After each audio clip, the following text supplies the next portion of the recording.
এই রিটটা এই paternity leave অর্থাৎ পিতৃত্বকালীন ছুটি, আমাদের বাংলাদেশে পিতৃত্বকালীন ছুটি নিয়ে কোনো ধরনের আইন নেই এবং কোনো ধরনের নীতিমালা নেই। আমি যখন মা হয়েছি তখন আমাকে সি সেকশনের মতো যেতে হয়েছে দ্বিতীয়বারের মতো, এবং তখন আমার বাচ্চার নিউনেটাল জন্ডিস, অর্থাৎ আমার এবং আমার বাচ্চা দুইজনেরই আটমোস্ট কেয়ার অ্যাটেনশন এগুলোর প্রয়োজন ছিল। এখন বর্তমানে আমাদের দেশে সি সেকশনের মাধ্যমে হোক আর ডেলিভারির মাধ্যমে নর্মাল ডেলিভারি হোক, মায়ের কেয়ারের জন্য কিন্তু মানুষ পাওয়া যায় না। উপরন্ত আগে যদি কোনো বাচ্চা থাকে এবং সাথে নিউবর্ন যে বাচ্চাটা, তার যে টেক কেয়ারটা, সেটার রেসপন্সিবিলিটি সম্পূর্ণ মায়ের উপর দিয়ে দেওয়া হয়। এই যেটা একজন নিজেই পোস্ট অপারেটেড পেশেন্ট সার্জারির মাধ্যমে যাওয়ার পরে তার পক্ষে আরও একটা ছোট বাচ্চার প্রপার টেক কেয়ার করা, এটা একেবারে অসম্ভব হয়ে পড়ে। এই জন্য এই ক্ষেত্রে আমাদের দেশে যেহেতু কোনো ধরনের পিতৃত্বকালীন আইন নেই, সেই বিষয়টা নিয়ে আমি অত্যন্ত সাফার করেছি এবং সেই সময় আফটার ডেলিভারি মা এবং শিশু অত্যন্ত ভালনারেবল কন্ডিশনে থাকে এবং ন্যূনতম অবহেলা সেখানে এটা একটা অবর্ণনীয় কষ্টের পরিস্থিতিতে ফেলে দেয়। এখানে আমাদের যেখানে দেখি যে সরকারি এবং বেসরকারি প্রতিষ্ঠানগুলোতে পিতৃত্বকালীন ছুটি না থাকার কারণে মা ও শিশু তাদের স্বাস্থ্যের যখন অত্যন্ত ঝুঁকিপূর্ণ থাকে তারা অত্যন্ত সাফার করে।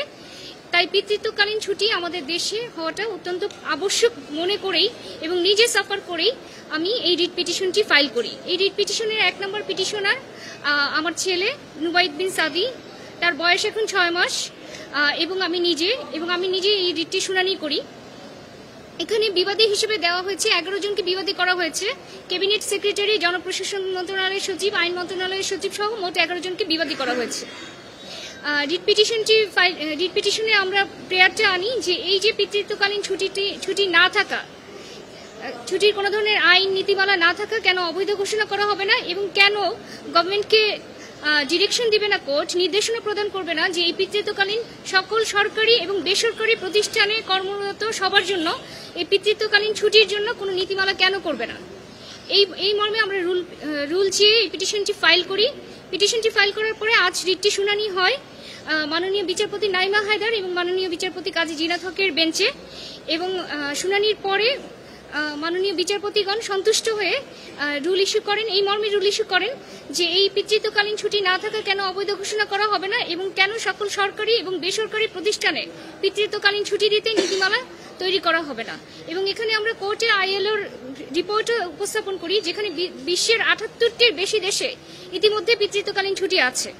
এমনকি আমাদের নেইবারহুড কান্ট্রিগুলো ইন্ডিয়া, ভুটান, পাকিস্তান, শ্রীলঙ্কা, সেই দেশগুলোতেও আছে। তো আমাদের দেশে কেন নয়? তো শুনানিতে সন্তুষ্ট হয়ে মাননীয় বিচারপতিগণ এই মর্মে রুল ইস্যু করেছেন। আদালত তার অর্ডারে বলেছে যে এই যে রেসপন্সিবিলিটি নিউবর্নকে লালন পালন করার, টেক কেয়ার করার, সেটা শুধুমাত্র একা মায়ের নয়, বাবারও রেসপন্সিবিলিটি আছে এবং বাবাকে সেই জন্য পিতৃত্বকালীন ছুটিটা দেওয়া আবশ্যক। এবং রুলের অর্ডারের মধ্যে আরও বলেন, আদালত তার অর্ডারে আরও বলেন যে এই যে মায়ের যে ভালনারেবল কন্ডিশন থাকে মা এবং শিশুর, তাদের যত্নের জন্য পিতাকে অবশ্যই ছুটি দেওয়া প্রয়োজন, কেননা এই দায়িত্বটা পিতার।